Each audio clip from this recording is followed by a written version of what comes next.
Hi, this is a quick video on the manufacturing screen within EBMS. So we're going to go ahead and make a new manufacturing batch to get started. There's a couple different ways you can do that. You can click on the green plus button here on the home screen next to manufacturing batches, or you can go to inventory and click on new manufacturing batch.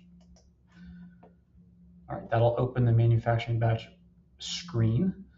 The first thing you always have to do when creating a new manufacturing batch is to give it a batch number. You can either assign one by hand or just tab off, and it will assign the next sequential number in series. There are several fields up here on top that you have available to you to help with organizing your manufacturing batches. You can have a supervisor listed. You can select which warehouse this manufacturing batch is specific to, the batch date, entry date, a start and end date. And there's also an ETA tab where you have even more dates available to you in terms of when this was ordered, when you're expecting to finish it, etc. You can also use a status field here to help manage where in the manufacturing process this batch is at. These fields, or I should say this field and these options, don't do anything to the batch itself in terms of processing it. It's simply for reporting purposes and kind of assigning where at which stage is this batch at. All right, and lastly, I'll highlight here, if you're working with jobs, you can also select a job that you've already created or create a new one. All right, the process of converting raw material into a finished good operates as follows. So the first thing you want to do is add which product and the quantity for that product you are manufacturing. So I'll go ahead and put a 10 here, and I'll go ahead and use a 24-inch chair. Now for this chair in particular, I have an optional component, so it's asking me to select between a right or left-handed cup holder. I'll go with right-handed. And now you can see that it pulls in on the bottom side here for your items consumed, any components that you set up under this SKU in your product catalog. So in this case, I have two different board profiles.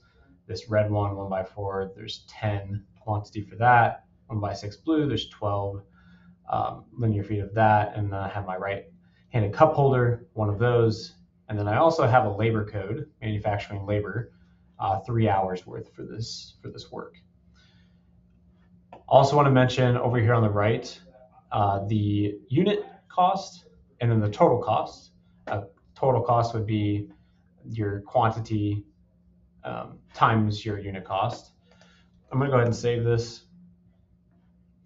Now, after you save, in this case, since I've used this labor code and I have the task and work orders module installed, it's going to prompt you to create a task for this job.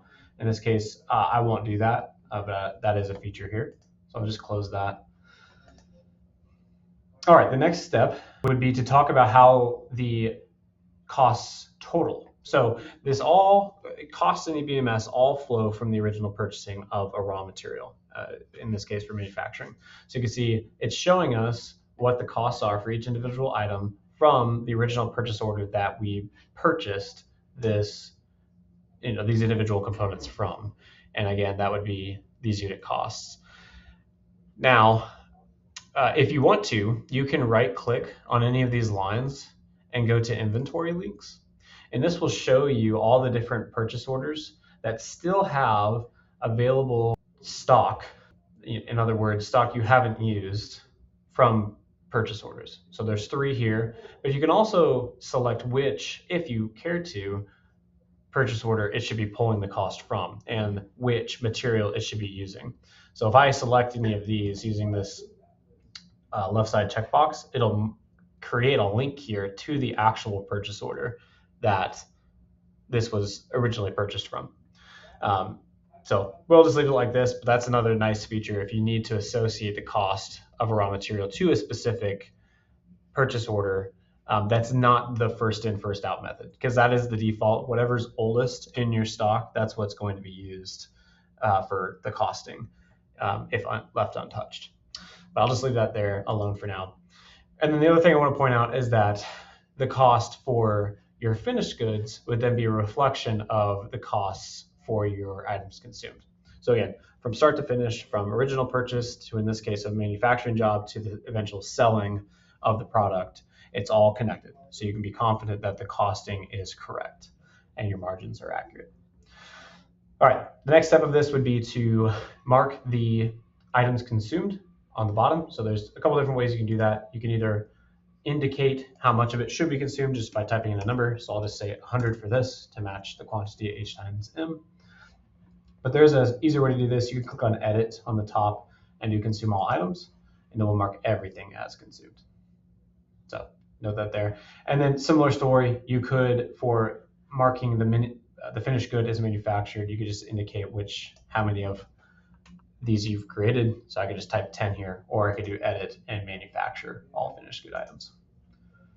All right, I like that. So I'm going to go ahead and click on process and click on process here. All right, it'll do its thing, and it will convert the raw material from, showing that it's available, in inventory, in stock, to showing that the finished good is now in stock. The last thing I want to show here before we end this video is if you go back to your home screen or anywhere where you can see the inventory tab here, if you go down to the bottom, options, and go to manufacturing, there's a couple of nifty settings here that can help with making the processing of a manufacturing batch quicker. So the first one's here, default manufactured quantity to equal the quantity amount. So what that means is it'll automatically mark it as manufactured as soon as you enter a quantity. It'll basically enter it in both quantity and manufactured quantity. So that's one thing you could turn on. And then the second thing I like to highlight is this one here, default manufactured quantity to synchronize with the consumed quantity.